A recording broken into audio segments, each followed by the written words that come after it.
Hi, everyone. GBC podcast number 2. Number 2. I'm Courtney Wise. I'm Shane Blankenship. Hey, I'm so glad that we're here today. I loved what you were talking about on Sunday, and Shane said something that I feel like will resonate with everybody. Basically, that feelings lie. Feelings can certainly lie to you. But here's the thing: is that feelings have a physical manifestation inside your body, and so I think when you're feeling those feelings, it's very hard to do something about it. Like you might want to react in anger, or you might even want to cry. Yeah. You know, when you're feeling sad. So let's just talk about anger for a second, because we all get angry. Okay, Shane, what are we gonna do? My arms are sweating. You know, I might be literally seeing red. You know, people say that. Like, I was so mad, I was seeing red. I reacted out of anger. What are we supposed to do? Sure. So I think when it comes to being angry, that's not necessarily a bad thing either. So I don't think that you know anger always has a negative connotation to it, for sure. And I'd say probably most of the time it probably is. But there are also, I mean, there is a good anger. There are certain things I think that we could be angry about. Yeah, like sticking up for somebody. That made me so angry that I was taking somebody's side. Yeah, absolutely. Or being angry at evil, or being angry at, just, man, there was a story on, I'm pretty confident it was on the BBC, because that's what I usually watch on in the morning and try to get my news from. So it kind of gives like this world overview. But last week they were talking about a 12-year-old girl who had died in Egypt because they were doing genital mutilation, like the females do.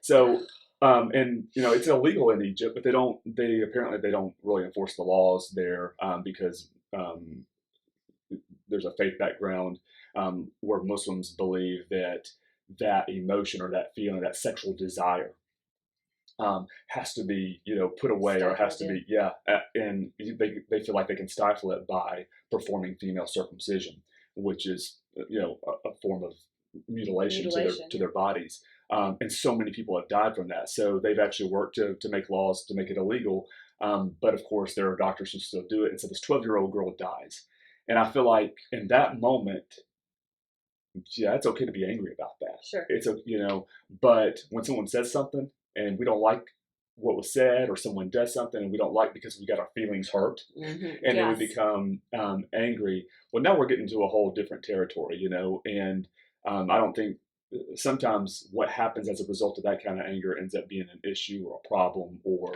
we'll say something, do something that we end up regretting later. So I think one of the best things that we could probably do in those moments is just kind of step back.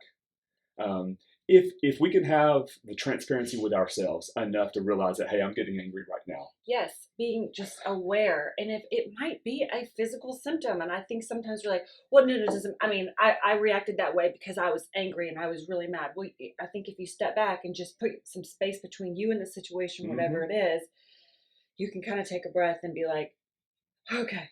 Right. But I think we're just talking about communication styles.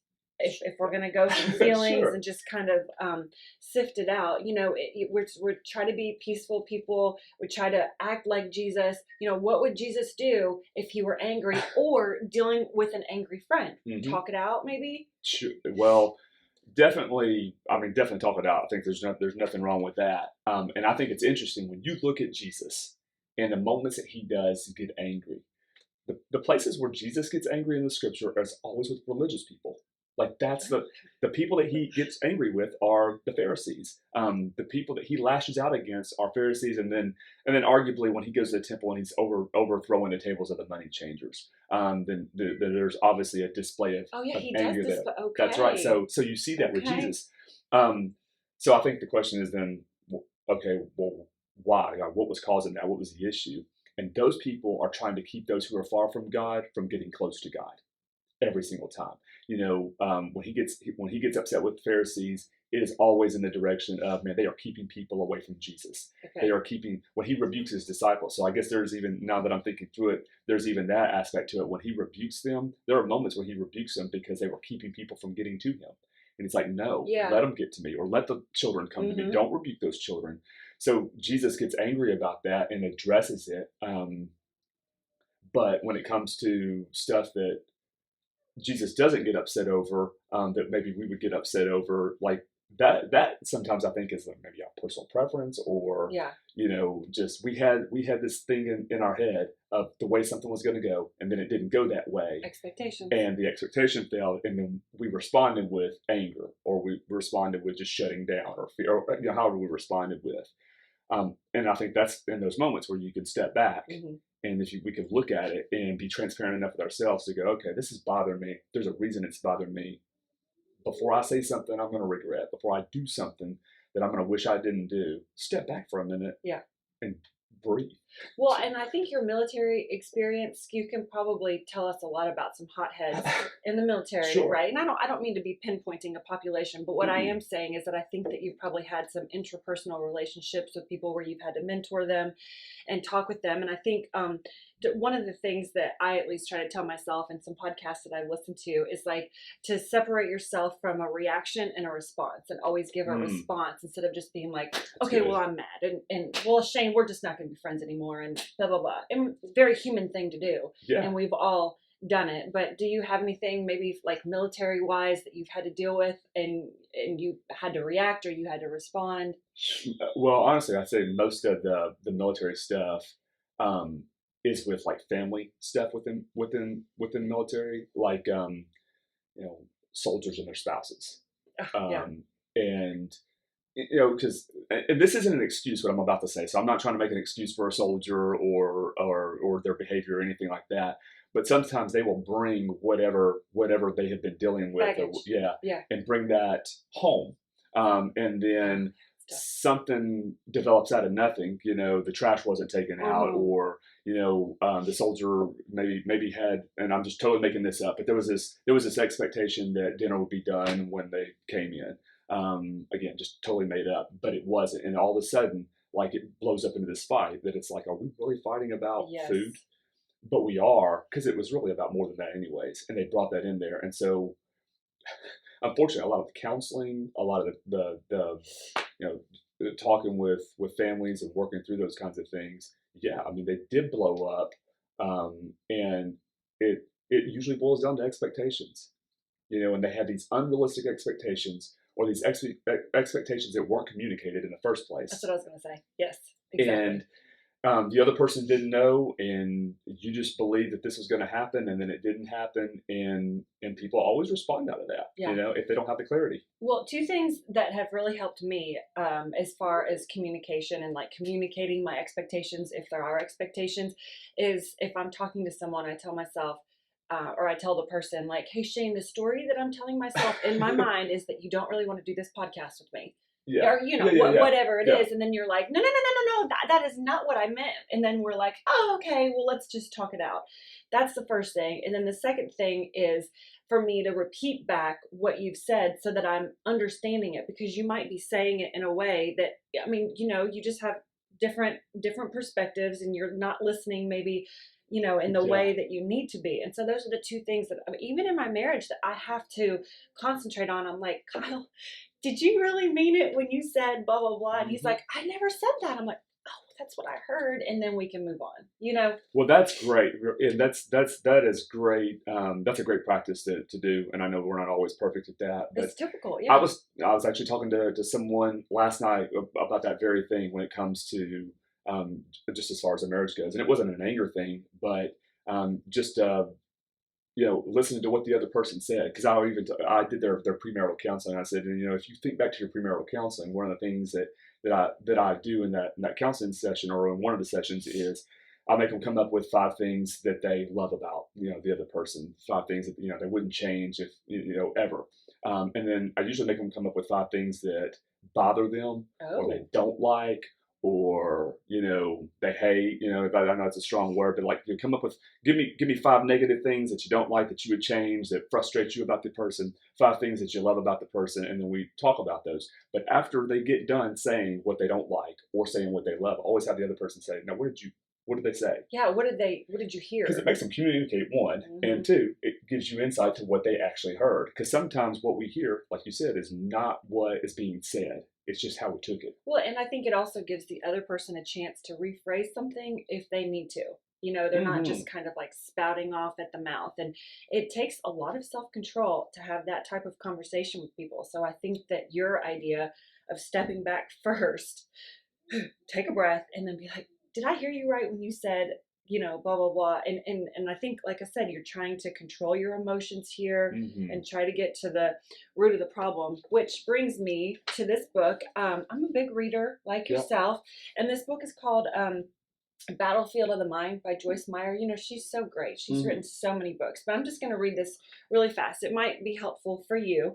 I have it highlighted and earmarked. So I've read this book a couple times. She says, our thoughts become our words. Therefore, it is vitally important that we choose life generating thoughts. So, like, not just to constantly assume that your partner, your friend, your work person is out to get you, but to choose, like, they probably didn't mean to do that, but I'm just going to ask. Sure. And then she goes on to say, when the battle seems endless and you think you'll never make it, remember that you're reprogramming a very carnal, fleshy, worldly mind to Mm. think like God's. And she Mm. says here, it's not impossible, but it is difficult. And I'm like, that's it.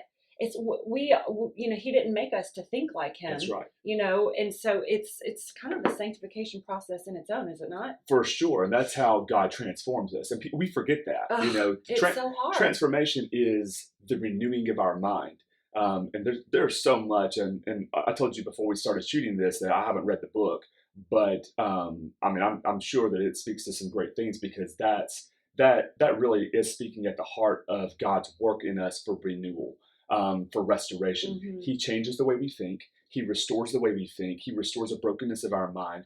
The more time that we are with God and spending that time with Him, I've been an advocate now for really since around Christmas time to spend, start your day with God, spend some time with God every morning, spend time in His Word, spend time in prayer, but give Him the first fruit of your day, the first moments of your days. Um, there's a transformation that happens in our thinking through that I don't even we can't even explain. I don't get. I mean, I don't know how it works. I don't know I guess the psychology of it. But something happens as we spend time with that, and God changes the way we think, which changes the way we react, Hmm. respond, how we treat people. Like all of that, God uses that later. But I think we would be foolish to believe that the transformation is just automatic. Well, and that just because you have like one good week, that your next week is going to be you. And I think that's it. It's like, it's not like a linear, Mm, sometimes you're up and sometimes you're down. And two, just because we're talking about it doesn't mean that we don't struggle with it. I mean, that's right. listen, I have all these books. I have every single book about battling your thoughts, battling your emotions, trying to control yourself. But I mean, if my husband were sitting here, he'd be laughing. He'd be like, really? Really? But because it's difficult. It's a difficult Yeah, thing. And yeah. it's a transformation, for me at least. It's a verb, like it's an active thing. It's not transformed, it's transforming. Am I correct? Absolutely, it's transforming, and it's something that is. You're exactly right. It is active and it's ongoing, and God's constantly doing that. Um, and then even while you just spoke to it. So even when God is changing the way we think about something, changing our mind, which is transforming how we live our life, how we see things, all that, we still have those moments Yeah. where we fall, where we fail, where we get overwhelmed, Hmm. where we forget. Like, we have those moments, I feel like, all the time. And we're dealing with our feelings again. We're dealing with our emotions. And again, I mean, to come back to that, God gave us our emotions. They're there for a reason. They're not, Indicators. they're indicators. They ought to be driving us towards something, but not driving our decisions, not driving our life. And so the very simple example is that feeling of hunger. God gives us the desire of hunger, the feeling of hunger to drive us to food. Hmm. It keeps us going back, or that feeling of thirst to drive us to water so that we'll drink. So they're there. We've got legitimate emotions and legitimate feelings, but He means for them to be fulfilled in a legitimate way. Well, and two, I think that it brings us closer to God when we say, okay, God, I really messed up. I totally, accused my husband of not taking out the trash because he didn't want to, or Right. whatever Yeah. it is, Mhm. and then bringing that to him and asking for him to work in me, for instance, if I'm upset about the trash, Yeah. work with me, and he's going to give me another opportunity the very next day, right? Right. But I think you have to bring it to them, like when you see that you have been short with the person that you love, or whatever it is that Mhm. we're talking about, you have to bring that to God Yes. so that he can help you work on it. Absolutely. Absolutely. And that just comes with awareness, and it's hard. It's hard to be like, yeah, it was me. I messed up, God.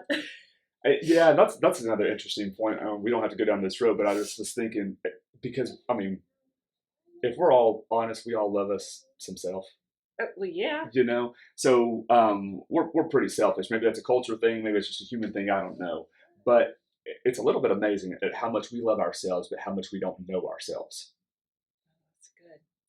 Yeah. Like we love us himself, and we'll be, moved by our passions or our desires or our feelings or whatever. And yet, so many of us just don't really know ourselves. We can't be that. Like the awareness that you're talking about, the transparency is so hard for many people because we don't want to spend the time on that. And yours truly, I mean, me too, but I think that when you have somebody in your life like Hannah, Yeah. or my husband Kyle, or a best friend, or Yep. whatever, for them to be like, I see this in you. But I mean, that's a difficult position for them to be in. I mean, just the other day, Kyle told me something that I was doing, and I'm doing, like, I couldn't believe it, and so I think praying for the awareness, praying that, whatever it is needs to come out. But I mean, it's also difficult to digest what it is. And I think constantly being in the Word and being around people like Shane is helpful. So maybe you have some tips that you can comment on the Instagram page or our Facebook page. I mean, we would love to hear Absolutely. feedback. Absolutely. All right, everybody, have a great day. All right, see you.